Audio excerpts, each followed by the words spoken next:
जगत गुरु शंकराचार्य स्वामी अविमुक्तेश्वरानंद सरस्वती महाराज ने गौ हत्या के मुद्दे पर देश की स्थिति को गंभीर बताते हुए भारत को गौ हत्या के मामले में विश्व में पहले स्थान पर बताया।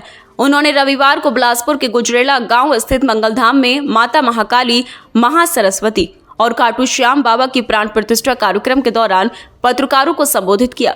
उन्होंने कहा कि आजादी से पहले बने गौ रक्षा कानून आज तक लागू नहीं हो सके हैं। देश में गौ हत्या का विरोध करने पर आवाज दबा दी जाती है और आंदोलनों पर गोली चला दी जाती है। उन्होंने भावुक होते हुए कहा कि जो करे गौ माता पर चोट, कैसे दे हम उसको वोट। यह सिर्फ नारा नहीं बल्कि देश की संस्कृति और आत्मा की पुकार है। शंकराचार्य ने कहा कि वे सरकारों की गौशाला योजनाओं से संतुष्ट नहीं है, इसलिए उन्होंने 4000 से अधिक गौधामों की स्थापना की योजना बनाई है। उन्होंने सरकारों के प्रयासों को असफल बताया और कहा कि अगर प्रयास सफल होते तो हमें खुद गौधाम निर्माण की आवश्यकता नहीं होती। उन्होंने कहा कि भारत की संस्कृति में गाय का स्थान सर्वोच्च है, लेकिन वर्तमान सरकारें इसे नजरअंदाज कर रही हैं। पहले जहां भारत गौ हत्या निर्यात में दूसरे या तीसरे स्थान पर था, आज पहले स्थान पर है। उन्होंने लोगों से आह्वान किया कि वे अपने मताधिकार का प्रयोग सोच समझ कर करें और सिर्फ उसी उम्मीदवार या पार्टी को वोट दें जो गौ रक्षा के लिए प्रतिबद्ध हो। उनका कहना था कि वोट हमारा अधिकार है और इसी से देश की दिशा तय होती है।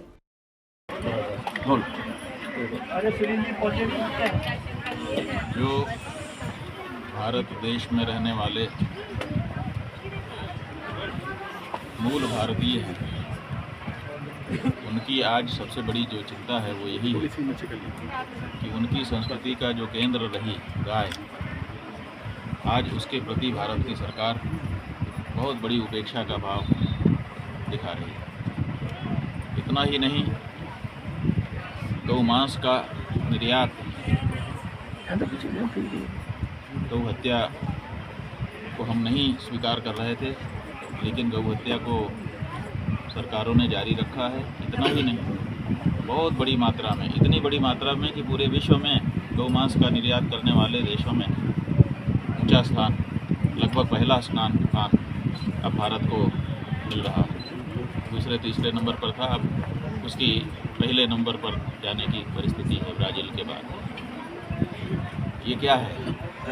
देश में जो बच्चे हैं हमारे, जिनको आप कहते हैं कि इनका पोषण बहुत आवश्यक है और यही हमारे भारत देश के भविष्य हैं, उनके लिए आपने सर्व शिक्षा अभियान चलाया है, मिड डे मील दे रहे हैं, लेकिन पोषक जो दूध है, जो परंपरा से भारत के बच्चों का पोषण करता रहा, आज उसके बारे में भारत की कोई भी सरकार, चाहे प्रदेशों की सरकार हो चाहे केंद्र की सरकार हो, कुछ नहीं कहना चाह रही। बच्चों को पोषक दूध, क्या ये निश्चित नहीं हो जाना चाहिए कि जब हमारी देशी जो गाय है उसका दूध हर तरह का पोषण बच्चों को प्रदान करता है, तो 1 गिलास 2 गिलास दूध बच्चे के लिए आरक्षित क्यों नहीं हो जाना चाहिए? लेकिन बच्चों के लिए तो ये हो नहीं रहा है, बड़ों के लिए भी शुद्ध दूध मिलना अब अपने देश में मुश्किल हो गया है। यूरिया का दूध बना करके जितनी भी खपत है उसको पूरा किया जा रहा है। बार बार जो विषय के विशेषज्ञ लोग हैं, यहाँ तक कि मीडिया के भी जो जागरूक मीडिया है, वो भी इस बात को उठाता है कि नकली खोवा बिक रहा है, नकली दूध बिक रहा है, यूरिया से बनाया जा रहा है, फैक्ट्रियाँ पकड़ी जा रही हैं, सब हो रहा है, लेकिन उसके बाद भी इसमें कोई कमी नहीं आ रही है।